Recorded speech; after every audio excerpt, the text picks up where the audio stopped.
తెలుగువారి ఆరాధ్య కథానాయకుడు, భారతదేశపు రెండవ అత్యుత్తమ పౌర పురస్కారం పద్మవిభూషణ్ అవార్డు గ్రహీత మెగాస్టార్ చిరంజీవి గారిని తన ఆఫీసుకు రప్పించుకుని ఆయన చేత నమస్కారం పెట్టించుకుని ప్రతి నమస్కారం చెయ్యకుండా సదరు ఫోటోను తన పేటీఎం గ్యాంగ్ ద్వారా సోషల్ మీడియాలో వైరల్ చేయించిన ఒక నీచ మనస్కుడు జగన్ రెడ్డి.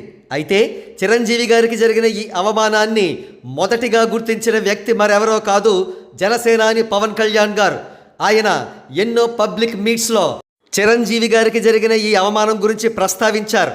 అంతేకాకుండా జగన్ రెడ్డి త్వరలోనే ఈ విషయమై తగిన మూల్యం చెల్లించుకుంటాడని వార్నింగ్ కూడా ఇచ్చారు. అచ్చం పవన్ కళ్యాణ్ గారు చెప్పినట్లే జరిగింది. అన్నకు జరిగిన అవమానానికి తమ్ముడిగా బీభత్సమైన ప్రతీకారం తీర్చుకున్నారు. ఆ ప్రతీకారం ఏ రేంజ్లో ఉందంటే 2019 జనరల్ ఎలక్షన్స్లో 151 సీట్లు సాధించిన వైఎస్ఆర్సీపీ నేడు కేవలం 11 ఎమ్మెల్యే సీట్లకు మాత్రమే పరిమితమై ప్రతిపక్ష హోదా కూడా కోల్పోయింది. మరో ప్రక్క జనసేన, బీజేపీ, టీడీపీ కూటమి ఏకంగా 164 ఎమ్మెల్యే సీట్లు, 21 ఎంపీ సీట్లు సాధించి కేంద్రంలో కూడా నేడు చక్రం తిప్పుతోంది.